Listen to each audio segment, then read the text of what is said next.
لكم أو صور لكم مذكرتي في شرح كتاب الإمام محمد بن عبد الوهاب، وكان لي يعني شرح سابق على هذا الكتاب ومذكرة قد جمعها طلبة العلم من الدروس المسموعة، ثم بعد ذلك كتبوها وصوروها وجاءوا لكم بها هذا اليوم، ولكن ستوزع على شرط.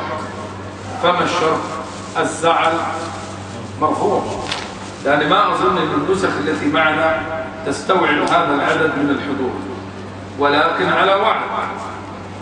فما الوعد يا طلبة العلم؟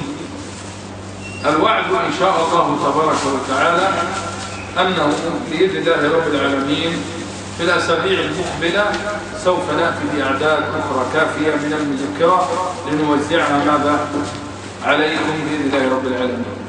صحيح؟ طب ماذا بعد المذكرة والدرس؟ الامتحان. صحيح؟ فدراستنا وإن كانت مسجدية لكن بها شبه بالدراسة الأكاديمية، فتنتهي شرح المذكرة بامتحان، والامتحان إن شاء الله تعالى مضمون الجائزة بإذن الله رب العالمين، يعني علم وجائزة ومكافأة بإذن الله رب العالمين. ماذا بعد يا طلبة العلم؟ لا تجد تدليلا في العلم أكثر من هذا، صح ولا لا؟ طيب أوزع عليكم مذكرة الآن عشان نبدأ شرح الكتاب، وبإذن الله تبارك وتعالى من لم يحصل على مذكرة يعلم أن حقه مضمون في الأسابيع المقبلة، وتعلمون وفاء ذمة.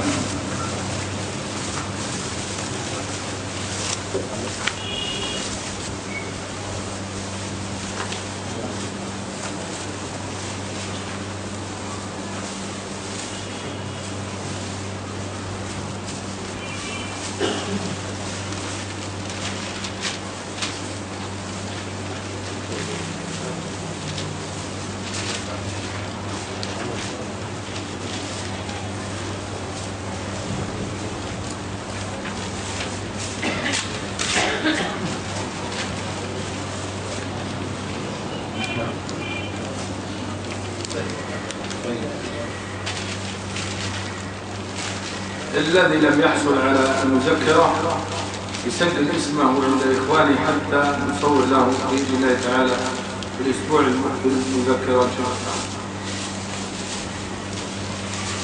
قال الإمام محمد بن عبد الوهاب بن سليمان التميمي رحمه الله تعالى. وهنا لا يفوتك في هذا الباب من حقين اثنين: حق العالم ابتداء في الثناء عليه ومن ذكره بما يجب في حقه من ألقاب، فلا يعرف الفضل لأهل الفضل إلا ذو الفضل، أو كما قال القائل: وما عبر المرء عن فضل نفسه إلا بمثل اعتقاد الفضل في كل فاضل. فلا يفوتك هذا ابتداء، ولا يفوتك انتهاء من الدعاء له، فإن كان ميتا فبالرحمة، وإن كان حيا فبنحو ما يكون من الدعاء بالحفظ وغيره. فقد قال بعضهم متوجعا: ما أكثر ما تستفيدون منا ثم يضل الواحد منكم علينا بماذا؟ بدعوة. والإنسان متى يحفظ حق العالم في الدعاء والثناء عليه ابتداء فإنما يصدق عليه قول نبيه صلى الله عليه وسلم الذي فيه استغفر الله: متى لم يفعل، أقصد متى لم يفعل من حق العالم ابتداء في الثناء ومن حق العالم انتهاء في الدعاء يصدق عليه قول النبي صلى الله عليه وسلم: لم يشكر الله من لم يشكر الناس.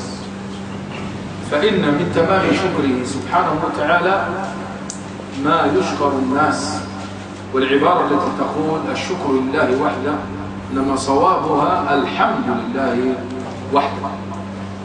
وإنما من قواعد الشكر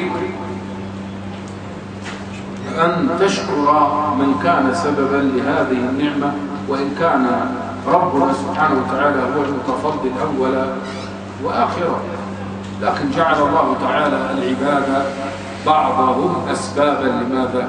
لبعض. نعم هذا فعلا رب العالمين يشكر، حتى شكر للبغي في سقيا ماذا؟ كلب. والإنسان في هذا يخالف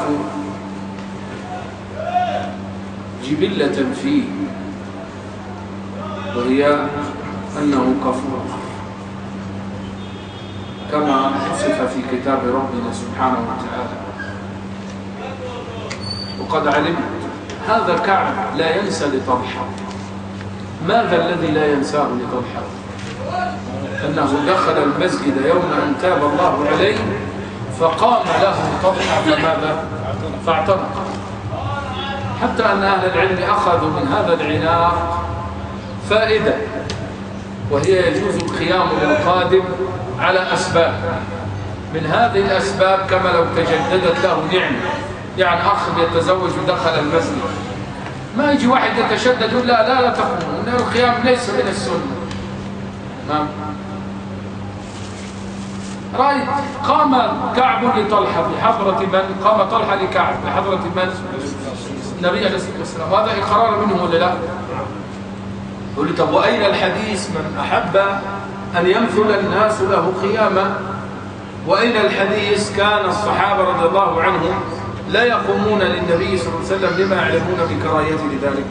هذا موضع عموم، والذي أتحدث به هو موضع ماذا؟ موضع خصوص. رجل تجدد له النعمة فتقوم له كالمتزوج مثلا، أو كالقادم من سفر أو نحوه. وهذا جمع حسن بين ماذا؟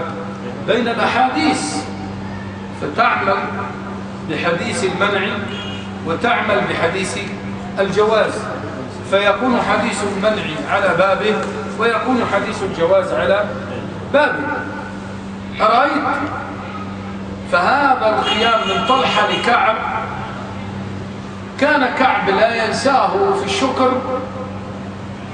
ثم ما ينبغي علينا بعد أن ننساه في الفقه والعلم. نعم، فانتبه يا طالب العلم، ونحن نعيش زمن جهود.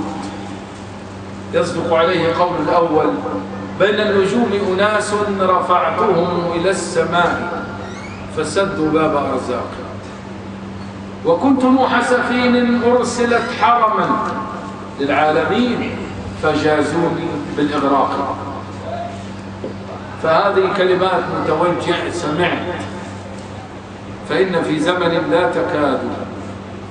لا يكاد المرء يعض يدا إلا التي تمتد إليه بماذا؟ بنعمة، ولا يكاد يقبل قدما أو يدا إلا التي تصفعه على قفاه. بل ويمكن أن يؤول هذا بقوله: شروط سيادتك دفع للأمام يا فندم. الله المستعان. قال الإمام محمد ابن عبد الوهاب رحمه الله تعالى: اعلم أن نواقض الإسلام 10 نواقض تحتها مسائل، فسوف نشرح هذه النواقض على طريقة الإمام نفسه. وما طريقة الإمام؟ المسائل، فإنها طريقة تنظيمية ترتيبية رائعة. المسألة الأولى قوله 10 نواقض، ليس على الحصر، لأن الأصل في العدد أنه للحصر إلا أن تأتي قرينة. أشرح هذه القاعدة مرة أخرى: الأصل في العدد أنه لماذا؟ للحصر إلا أن تأتي.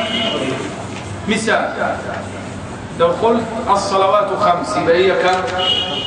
5 لا تزيد. لي 5 أسماء يبقى هي 5 لا تزيد، إلا أن تأتي قرينة أن الحصر ليس مرادا، إلا أن تأتي قرينة أن الحصر ليس إيه؟ مرادا. مثال القرينة استعمال العدد 7 ومضاعفاته، كما احنا بنقول في التعبير العام الدارج النبي وصى على إيه؟ 7 جار، شقة 8 ما لهاش وصية خلاص؟ ها؟ ما لهاش وصية ولا لها وصية؟ لا وصية طبعا. المقصود ب7 يعني وصى على كل جار حتى الجار الايه؟ الأبعد، لأن كلمة 7 هنا معناها الايه؟ الأبعد البعيد. صحيح؟ مثال آخر قوله إن تستغفر لهم 70 مرة، فال70 هنا ليس على الحصر، بدلالة قول النبي عليه الصلاة والسلام لو أعلم أن الله يغفر لهم لزدت على. طيب نضع مشكلة هنا للجواب، والعلم ينادي على العلم، واعذروني في هذا، فأحيانا نخرج من الباب الذي نحن فيه إلى أبواب أخرى، لكن لن نخرج من العلم إلا إلى العلم، لأن العلم ينادي على العلم. قال النبي عليه الصلاة والسلام وستفترق أمتي على 73 فرقة. فهل قوله 73 فرقة هنا على الحصر فهي 73 عدا لا تزيد، أم أن قوله عليه الصلاة والسلام 73 هنا ليس على الحصر، وأن فرق الإسلام ليست محصورة بعدد؟ إذا كان عدوا لنا فرق الخوارج فذكروا كم فرقة؟ حوالي 20، ومن أهل العلم من ذكر كما قلت 40. فرق الشيعة العدد في الليمون، كل آية من آيات الشيعة فرقة الحال كده، واخد بالك؟ وفي كل يوم يتفرقون أكثر فأكثر. يبقى 73 فرقة هنا للحصر ولا لغير الحصر؟ ولا حيجيب؟ لا لسه ما أجبتش. واللي حيجيب عليه أن يدلل على الجواب. وأنت أيضا قول يا أستاذ. طب ليه رفعت يدك وأنزلتها؟ يبقى جوابك على الشك، ونحن لا نقبل جوابا على الشك، صح ولا لا؟ ولا يتكلم طالب العلم بالعلم إلا إذا كان على يقين، صح ولا لا؟ أما أن تتكلم على الشك فأنا أعظك أن لا تفعل. يعني على الشك ولا على اليقين؟ يا كذا تأكد الشك عندي. يعني الكسر الثلاثة ده ممكن يأكد إنها على الحصر. قوله على 73 لما ذكر الثلاث هذا يقوي وجه الحصر فيها، واضح؟ وهذا هو الأصل، إن العدد للإيه؟ لمفهوم الحصر. أما أن تقول له ليس لمفهوم الحصر فأتي بقرينة، يبقى أنت على الأصل حتى تأتي القرينة، لا بأس. طيب قول يا مصطفى. مقارنة بفرق اليهود وفرق النصارى 71 فرقة و72 فرقة دل ذلك على تحديد العدد، لكن لو أراد النبي صلى الله عليه وسلم الكسرة. مصطفى يقوي جانب الحصر بأنه قال افترقت اليهود على 71 فرقة والنصارى على 72 فرقة، لكن سأشكل لك بإشكال المحدثين. في روايات إن عد فرق اليهود كم؟ 71، وحتى فرق الإسلام 72. والروايات دي فيها كلام إن هي صحيحة غيره. قول يا أحمد. قرينا أن 70 لا مفهوم لها، والنبي صلى الله عليه وسلم. يبقى أحمد يخالف فيقول عدد 70، لحظة أمسك عليه، عدد 70 في لغة العرب مستعمل للإيه؟ للكسر. فصرنا الآن فرسيه، هذا ينازع بأصل. ما هو الأصل؟ إن العدد لمفهوم الحصر. وأحمد ينازع بأصل إن غالب الاستعمال في عدد 70 في لغة العرب وفي الكتاب والسنة أنه ليس لمفهوم الحصر. نخلص من هذه المسألة إلى بحث في ورقتين اثنتين لا تزيد. صحيح؟ يأتينا هذا البحث في الأسبوع المقبل في بيان هل قوله صلى الله عليه وسلم وستفترق أمتي على 73 فرقة لمفهوم الحصر فهي 73 على الحصر، أم أنه ليس لمفهوم الحصر؟ هتقدم أولا بمقدمة سريعة إن الأصل في العدد أنه لماذا؟ حصر، وأن العدد لا يخرج عن الحصر إلا بماذا؟ وتقدم المقدمة ثانية، وهو أن العدد 70 مستعمل لغير مفهوم الحصر. ثم بعد ذلك تذكر الأدلة سواء على أن 70 الفرق محصورة ب73 أو على أن الفرق غير محصورة. يأتيني البحث في الأسبوع المقبل. قال الإمام محمد إن شاء الله تعالى: اعلم أن نواقض الإسلام 10 نواقض. قلت قوله 10 ليس على الحصر، وإنما معناه أنها أهم النواقض أو أصول النواقض، وإلا فهي أكثر من 10. طب لماذا هي أكثر من 10؟ 1: إذ لا دليل على الحصر، أن نواقض الإسلام محصورة بكم؟ ب10. لا دليل على أنها محصورة ب10. فمن قال بأنها محصورة ب10 عليه ماذا؟ أن يأتي بالإيه؟ دليل. ثانيا: اختلاف أقوال أهل العلم في هذا الباب مع تكافؤها، فمنهم من عدها حتى بلغ بها 400 ناقض. ومعلوم أن اختلاف الأقوال وتكافؤها واضطرابها موجب لتساقطها. أخبركم من القاعدة دي: لو الأقوال تكافأت لما يترجح قول على قول واختلفت واضطربت، إيه اللي بيحصل؟ وذلك عند أهل الحديث ما يسمى بالحديث الايه؟ مضطرب. هو يروى على وجوه متكافئة متعارضة لا يترجح وجه على وجه، وذو اختلاف سند أو متن مضطرب عند أهل الفن. هل يعمل به؟ نعم. ايه ده؟ حديث مضطرب. لا، إلا إذا ترجح وجه على وجه، لأنه من قسم الضعيف، والأصل أن الضعيف لا يعمل به، إلا ما استثنى بعض أهل العلم في باب الفضائل. لكن في الجملة الحديث الضعيف لا يعمل به مطلقا، بل لا تجوز روايته من الابتداء إلا مع بيان سبب ضعفه، لقول النبي عليه الصلاة والسلام: من روى عني حديثا يرى وفي رواية يرى أنه كذب فهو أحد الكاذبين. ولا يخفاك أخي الكريم، ولست أقول والدي، ما أريد أن أقول ولا يخفاك أخي الكريم أن كثرة رواية الحديث الضعيف كانت سببا لشيوعه على ألسنة الناس، حتى أنه حل محل الحديث الصحيح. ولذلك رب العالمين جعل لنا كفاية في الصحيح عن الضعيف، لا بأس. طيب، قلنا السبب الثاني تكافؤ أقوال أهل العلم مع اختلافها واضطرابها، هذا موجب لتساقطها جميعا.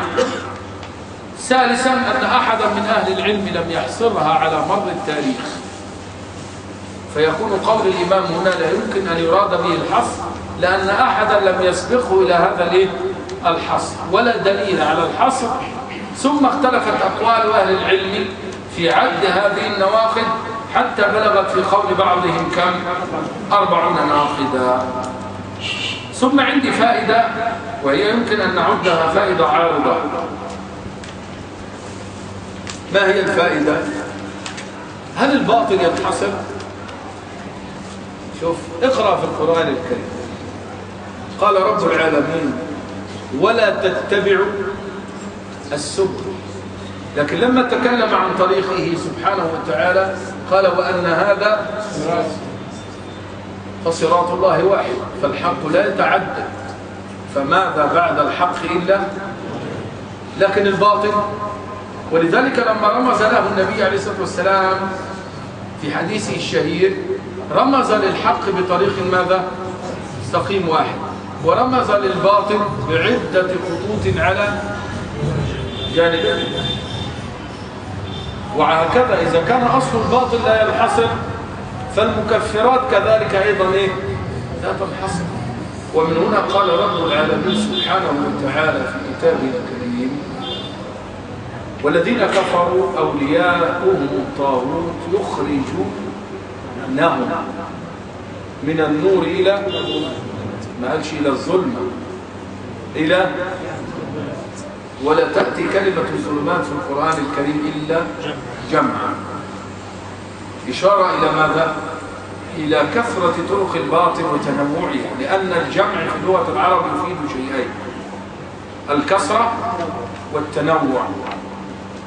الكثرة والتنوع، كما قال تعالى: قل هل ننبئكم بالأخسرين أعمالا. فقوله أعمالا يفيد ماذا؟ كثرة أعمالهم التي عملوا مع ماذا؟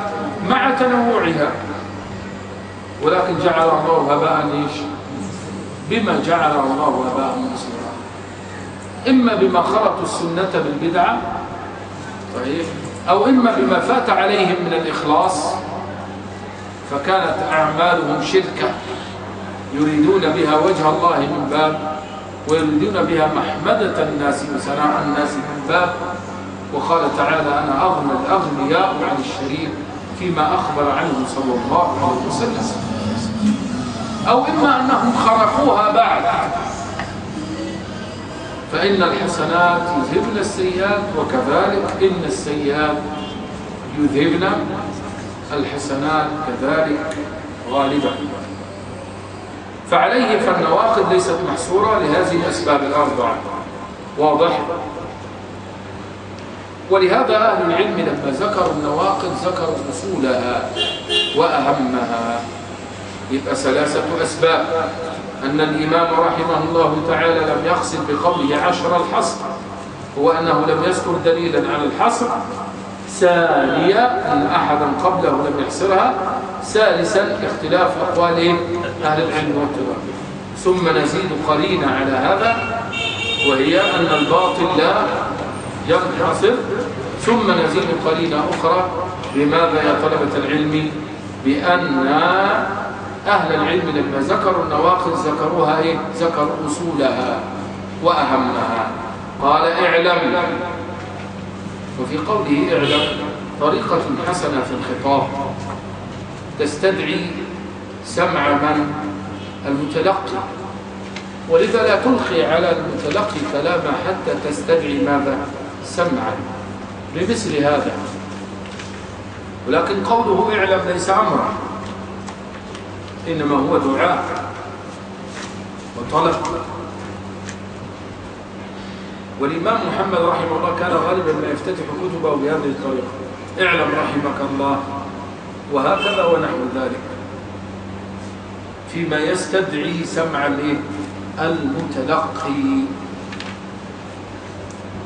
بل هذا من جهة أخرى له فائدة. ما هي الفائدة؟ يشعر المتلقي بالعناية، صح ولا لا؟ لما واحد يقول لك كده: أنا عايز أقول لك حاجة مهمة، يبقى الراجل ده بيعمل إيه؟ يحبك وبيظهر العناية بك. شيخنا الشيخ ابن عثيمين كان له طريقة حسنة إذا تكلم مع طالب العلم كنت تسلم نفسك له.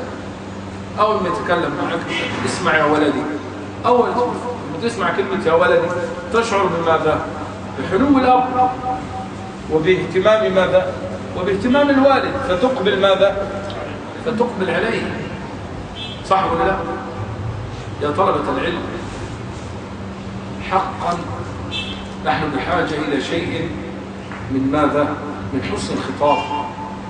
إي والله، يا مالك رق العباد ببأسه لو شئت لملكت القلوب، لما تملك الناس من رقابه وأنت أقدر على أن تملك الناس منه. ومن ملك الناس من قلوبهم أحبوه، ومن ملك الناس من رقابهم أبغضوه وكرهوه. فاختر لمركبك ماذا؟ السير. من عجب أن نسمي ما يجري اليوم في هذا الباب من النصيحة. واحد يقول هذا من تلاعب مش عارف الشيطان به، ويقول له من تلاعب الشيطان بك، وهذا مش عارف من غفر. تظن أنه يقبل منه نصيحة إذا خرجت النصيحة في هذا القالب؟ ها؟ تظن هكذا أن يقبل منه نصيحة؟ لما يقولوا هذا من تلاعب الشيطان بك، ولقد خبرتك فعلمتك أنك مراوغ مش عارف كذا. والأعجب أن نسمي هذه نصيحة. أما ماذا نسمي ما فعل النبي عليه الصلاة والسلام مع معاوية بن أبي الحكم السلمي لما قال بين أنا في الصف إذ عطس رجل إلى جانبي فقلت يرحمك الله. ده فين؟ الصلاة. قال فرماني القوم بأبصارهم فقلت ما شأنكم تنظرون إلي يرحمكم الله. فضرب الصحابة على أفخاذي. قال فرأيتهم يصمتونني لكني سكت. فلما قضى رسول الله صلى الله عليه وسلم فوالله ما قهرني ولا شتمني ولا ضربني، ولكن قال لي هذه الصلاة لا يصلح فيها شيء من كلام الناس، إنما هي ذكر وقراءة قرآن وتسبيح. لما سمع معاوية هذا ما الذي فعل؟ تشجع على السؤال وعلى طلب العلم. قال له إن منا قوما يتطيرون، إن منا قوما يكترون، إن منا قوما ولي جارية ترعى لي غنما بين أحد والجواني. أخذ يسأل صح ولا لا؟ لأن النبي عليه الصلاة والسلام استدعاه بمثل هذا الرفق الرائع ومثل هذه النصيحة. أما أن تسمي الشتم اليوم نصيحة، هذا من الافتيات على شرع ربنا سبحانه وتعالى. سميه ردا، سميه إنكارا للمنكر، سميه تخطئة، سميه كذا، لكن لا تسميه نصيحة. سموا الأشياء بمسمياتها. أنت قادر أن تقول ربنا يهديك يا حسن، لما تقول ربنا يهديك؟ لو قلت الأولى لقال بعدك آمين، صحيح ولا لا؟ وقال لك الملك من فوق 7 أرقعة ولك بمثل. لكن لو قلت الثانية ما أظنه يقول بعدك آمين، وما أظن أن الملك يقول لك بمثل، لأنك ما تدعو أصلا. هل يتصور أن أحدا يدعو بهذه السورة؟ ها؟ هذا يذكرني بأحد المكيين داخل على الكعبة اللهم هذا البيت بيتك. تسمي هذا دعاء وتوسلا؟ الله المستعان. اعلم أن نواقض الإسلام 10 نواقض، هكذا يقول. فأصل في معرفة الخير معرفة الشر. قال عمر رضي الله عنه تنقض عرى الإسلام عروة عروة، من نشأ في الإسلام لم يعرف الجاهلية. وتلك سنة حذيفة الرائعة التي وضعها لنا. كان الناس يسألون رسول الله صلى الله عليه وسلم عن الخير وكنت أسأله عن ماذا؟ الشر مخافة أن يدركني. ومن هنا قالوا وإن من الشعر لحكمة عرفت الشر عرف خلص ولدي وأنا أخبرني عرفت الشر لا للشر ولكن لتوقيه. عرفت الشر لا للشر ولكن لتوقيه. ومن لا يعرف الشر من الخير يقع فيه. فلهذا فأصل عندهم معرفة الشر لمعرفة ماذا؟ خير، لأن الضد يظهر حسنه الضد وبضدها تتمايز الأشياء. ورب العالمين كما أمرنا بالخير حذرنا ماذا؟ هذا بقدر هذا. ما بعث الله نبيا إلا وجعل دعوته تتلخص في ماذا؟ في أمرين. ما هما الأمران؟ أن يدل أمته، أن يعلم أمته خير ماذا؟ ما يعلمه له، وأن يحذر أمته وينهى أمته شر ما يعلمه ماذا؟ له. ولهذا نجد هذه الملازمة في كتاب ربنا: واعبدوا الله ولا تشركوا.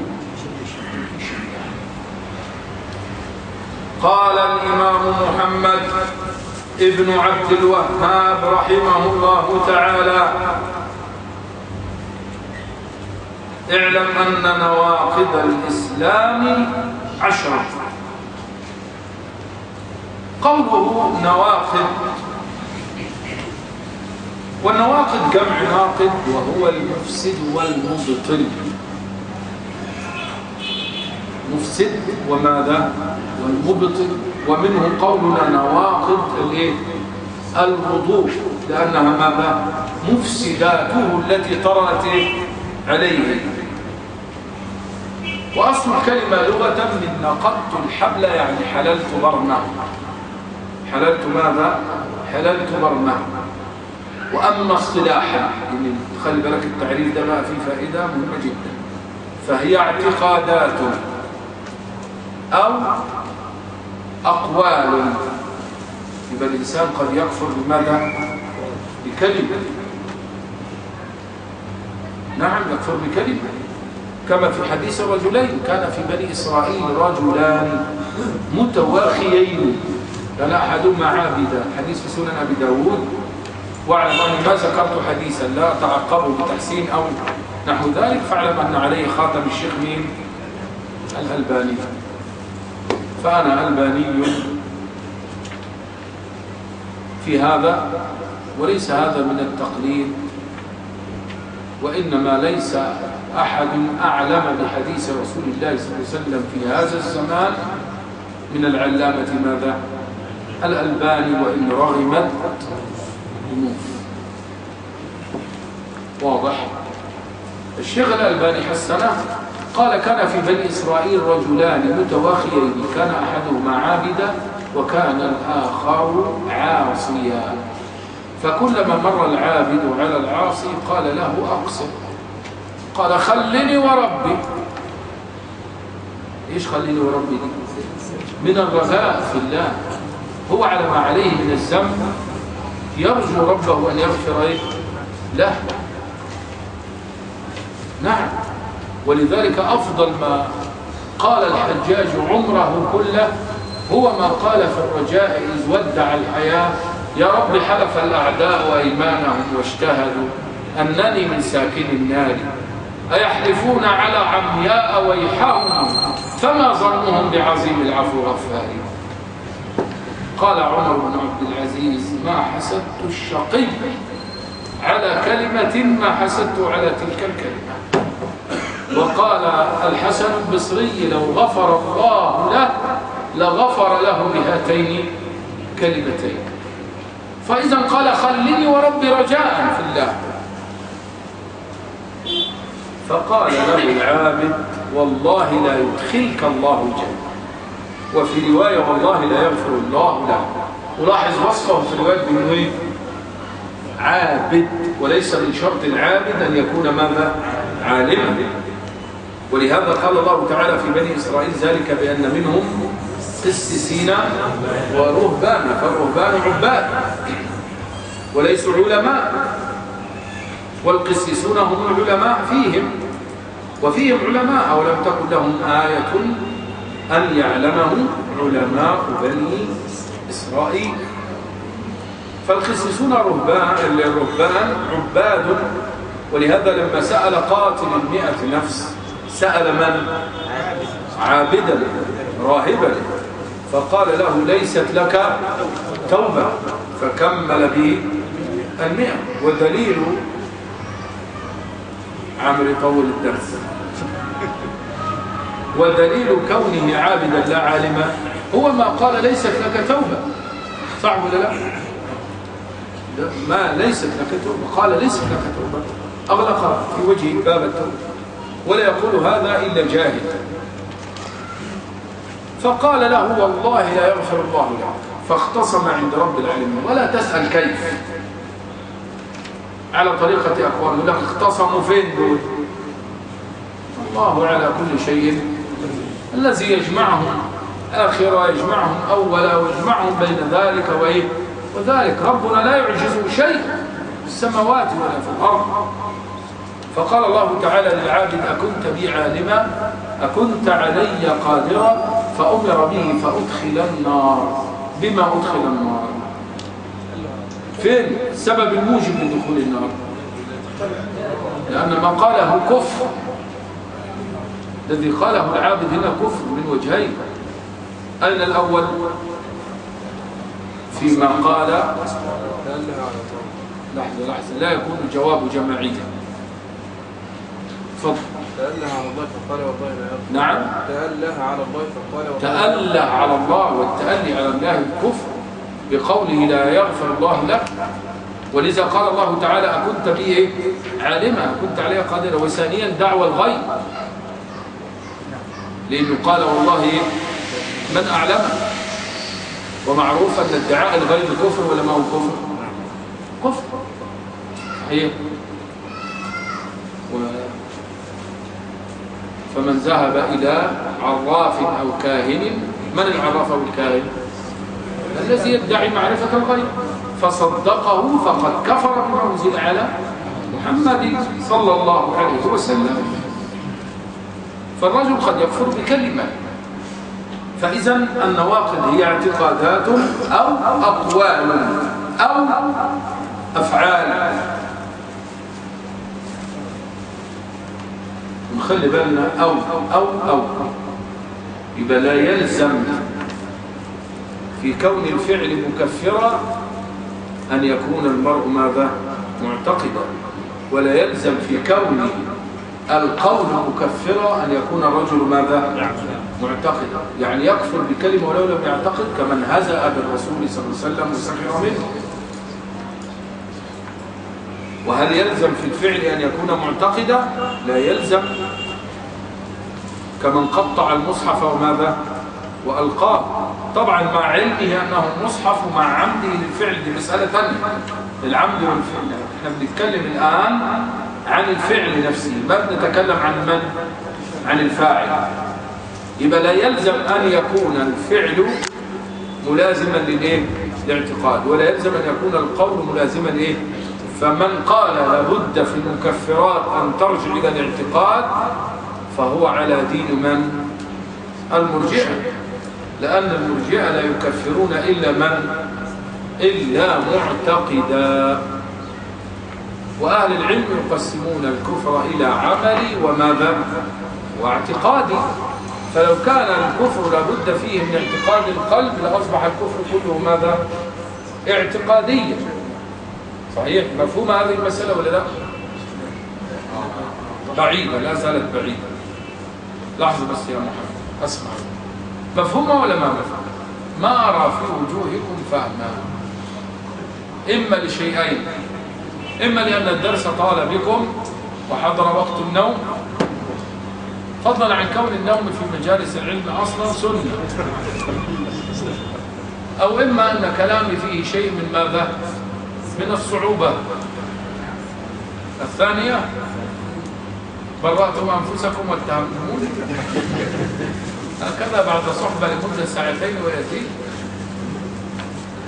طيب، أقول يا طلبة العلم، المرجئة يقولون لا يكفر إلا من اعتقد. يعني إيه؟ رجل سب الرسول يقول لك اسأله عن اعتقاده، أنت معتقد أن هو محمد رسول الله وأنه هو أفضل خلق الله، ليه تسأله كل هذه الأسئلة؟ يقول لك إنه لا يكفر إلا معتقد. يبقى أصبح القول مالوش إيه؟ مالوش قيمة. يبقى كل واحد يسب بقى ويقول لك أنا إيه؟ مش معتقد. وآخر يقول لك من قطع المصحف وألقاه تحت قدمه نسأله أنت معتقد إن المصحف ده كلام الله ولا مش معتقد؟ مش معتقد إن المصحف ده مش عارف. يبقى قيمة الفعل يبقى أصبح الفعل بلا معنى. واضح؟ فلا يلزم. وقد سألت العلامة الشيخ صالح العبود، وكان مديرا للجامعة الإسلامية سابقا، وهو مدرس في الحرم النبوي، يدرس الحرم لأكثر من 20 سنة، وحضرت عنده بعض الشروحات لكتب الإمام محمد بن عبد الوهاب، منها كشف الشبهات. قلت يا شيخ، هل نقول بأن الكفر الأكبر ما كان فيه اعتقاد، وأن الكفر الأصغر ما ليس فيه اعتقاد؟ والأكبر هو الذي يخرج صاحبه من الملة، والأصغر هو الذي لا يخرج صاحبه من الملة. فنقول من علق تميمة أشرك شركا أصغر، فإن اعتقد في التميمة النفع والضر صار شركه إيه؟ قال هذا ليس بلازم، هذا ليس بلازم، إن كل كفر عملي يكون أصغر، وإن كل كفر عملي يكون أصغر ولا يكون أكبر حتى إيه؟ يعتقد. ولهذا قال الشيخ حافظ أحمد حكمي صاحب معارج القبول، تمام، إن الكفر العملي ينقسم إلى ما هو أكبر وإلى ما هو إيه؟ أصغر. إن لو جعلنا الكفر العملي أصغر يبقى أخرجنا الكفر العملي من نواقض الإيه؟ الإسلام، ولو جعلنا الكفر القولي أصغر يبقى أخرجناه منين؟ وأصبحت نواقض الإسلام قاصرة على الكفر الإيه؟ وده اللي بيقول المرجئة لا يضر مع الإيمان ذنب، لا يضر مع الإيمان إيه؟ ذنب. بينما أهل السنة يقولون لا، كما يؤمن بالقول والاعتقاد والفعل فكذلك يكفر بالاعتقاد والفعل والقول، لأن الإيمان مركب من ثلاث. ما هي الثلاث؟ قد أفلح من تزكى اعتقد وذكر اسم ربه قال فصلى عمل. وكذلك يكون الكفر بالاعتقاد وبالقول وبماذا؟ وبالعمل. طب ما الدليل على أنه لا يلزم الاعتقاد في الكفر العملي ولا في الكفر القولي؟ نذكر دليلا ونختم به. المهم ان الشيخ قال ليس بلازم. اللي أعجبني بقى في جواب الشيخ بعد أن أعجبني جواب الشيخ أولا، انظر ماذا فعل، ثم أخذ بيدي هكذا قال سمه أصغر سمه أكبر لا علاقة للشخص. يعني مسألة الحكم على الأشخاص دي مسألة إيه؟ مسألة ثانية. ما بنتكلمش عن زيد أو عمرو الآن، احنا بنتكلم عن الإيه؟ عن الفعل، عن القول، عن الاعتقاد. لكن مسألة تنزيل هذه الأحكام الثلاثة على زيد أو عمرو دي مسألة إيه؟ أخرى. ولذلك قال الشيخ ابن عثيمين التكفير يكون بشرطين. الشرط الأول ثبوت كون هذا الفعل أو الاعتقاد أو القول مكفرا بالكتاب والسنة. عشان تقول إن فلان هيكفر بالفعل ده فلازم تأتي بدليل من الكتاب والسنة على أن هذا الفعل إيه؟ لأن الكفر ليس إليه. الكفر ده التكفير أحكام إيه؟ شرعية ربانية، يبقى يلزم عليها ماذا؟ الدليل. واضح يا طلبة العلم؟ قال ثانيا أن ينطبق هذا الحكم على الشخص. ده الشرط الإيه؟ طبعا الجماعة الذين يكفرون لا يلتزمون الشرط الأول من الدليل من الكتاب والسنة، ولا يلتزمون الشرط الثاني من انطباق الحكم على ماذا؟ ولذلك كانوا يكفرون بالإيه؟ بالكون. وتسمع في ذلك أشياء مخزية جدا، حتى أن بعضهم كما قلت لكم في الدرس الماضي يقول ليس على الأرض مؤمن غيري وغيرك لصاحبه، قال له جنة عرضها السماوات والأرض ويدخلها إلا أنا وأنت تركتها لك.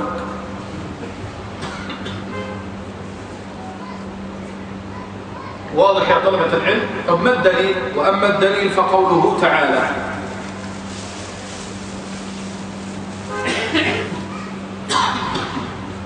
ولئن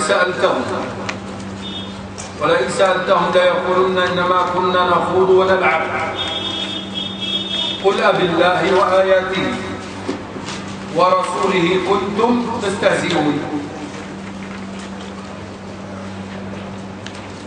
لا تعتذروا قد كفرتم بعد إيمانكم. أولا لكي نفهم هذه الآية لابد من ذكر سبب إيه؟ من يعرف سبب نزول هذه الآية؟ قول تفضل. المنافقون قالوا على أصحاب النبي صلى الله عليه وسلم أنهم أرغب الظهور وأجمل عند اللقاء. قالوا عن من؟ على أصحاب النبي صلى الله عليه وسلم. أصحاب النبي صلى الله عليه وسلم. ماشي غيره.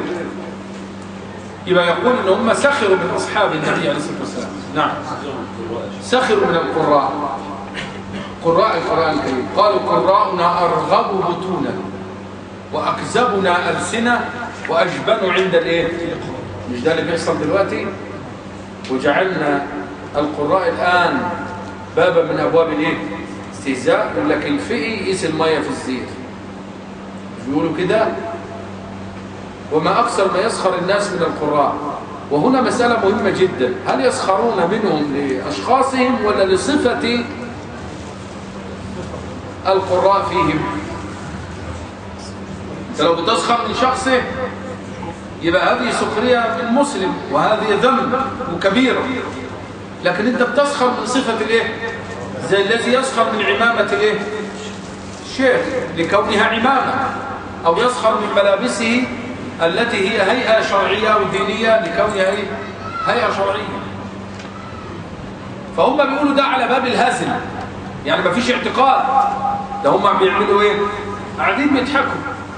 وهنا لابد من التنبيه على عدة أشياء يا طلبة العلم جانبية. احذروا باب المزاح، وإن كان الشرع يدعونا إلى أن نفرح ولا يمنعنا أن نضحك صحيح، بل يدعونا إلى التبسم. قال الإمام ابن قدامة يغلب مناظريه بابتسامة لا تفارق وجهه. ما يغلب أحد، يقول لك ليه؟ ابتسامته لا تفارق وجهه. ويمكن الشيخ الألباني كان شبيها به في هذا الباب رحمه الله تبارك وتعالى جميعا. واضح؟ لكن الإنسان عليه أن يحذر، لأن الناس لا تعتبر المزاحة والضحك إلا سخرية. تلاقي اثنين قاعدين بيضحكوا إلا على وجه ماذا؟ السخرية والتحقير من شخص. المتنبي وفي شعره حكمة يقول لك: إذا أتتك مذمتي من ناقص فهي الشهادة لي بأني كامل أو فاضل. إذا أتتك مذمتي من ناقص فهي الشهادة لي بأني فاضل. واضح؟ فاحذروا باب المزاح، فالمزاح قد يفتح باب كفر. واضح؟ احذروا ثانيا من هذا الباب، وهو باب شائع في العامة، من السخرية والتحقير لقراء القرآن الكريم، وهذا وارد. فانظر لما قال هؤلاء: قراءنا أرغب بطونا وأجبن عند اللقاء وأكذبنا ألسنة، قال الله تعالى: قل أبي الله. انتبه إلى الآية: قل أبي الله. ثم سخروا من الله، ده سخروا من القراء. اثنين: وآياته. فين السخرية من الآيات؟ هم جابوا سيرة القرآن. ثلاثة: ورسوله. الله فين؟ رب العالمين عدها سخرية من الله لأن القراء يقرؤون ماذا؟ وعدها سخرية من الآيات لأن صفتهم في الناس أنهم إيه؟ قراء القرآن الكريم. وعدها سخرية من الرسول لأنهم ينتسبون إلى من؟ على وفق هذا: من سخر من اللحية كونها لحية، يبقى سخر من من؟ ومن سخر من القميص كونه قميصا قصيرا، يبقى ده سخر من من؟ من الرسول عليه الصلاة والسلام. المسألة خطيرة ازاي؟ فقال الإمام ابن الجوزي رحمه الله: وهذا يدل على أن الجد واللعب في إظهار كلمة الكفر سواء. الجد واللعب في إظهار كلمة الكفر إيه؟ طب إيه الفرق بين الجد واللعب؟ الجد في اعتقاد، لكن اللعب ليس فيه إيه؟ ليس فيه اعتقاد. وهذا يدل على أن الكفر قد يقع بالقول أو الفعل من دون ملازمة الإيه؟ أو من دون اشتراك الاعتقاد. قال الإمام أبو بكر بن العربي: لا يخلو أن يكون ما قالوه جدا أو هزلا، وهو كيفما كان كفر، فإن الهزل بالكفر كفر. سمعت؟ يبقى هذه الفائدة فائدة اليوم، وهي أن المكفرات ثلاثة أنواع: اعتقادية، هذه مكتوبة عندك في المذكرة صفحة 6. المكفرات اعتقادية وقولية وماذا؟ ولا يلزم أن يكون الرجل معتقدا للكفر إذا تكلم به، ولا يلزم أن يكون الرجل معتقدا للكفر إذا فعل، فإنما يكفر إما بقول أو فعل أو من غير ملازمة ماذا؟ من غير ملازمة اشتراط الاعتقاد، لأن الكفر العملي ينقسم إلى أكبر وأصغر، ولا ينبغي أن يوصف الكفر العملي بأنه ماذا؟ أصغر أبدا. هذا خطأ كما قال العلامة حافظ أحمد حكمي. لعلي أكتفي بهذه الفائدة هذا اليوم، وأعتقد أنه لا وقت للأسئلة، خاصة وقد طال المقام بنا جدا.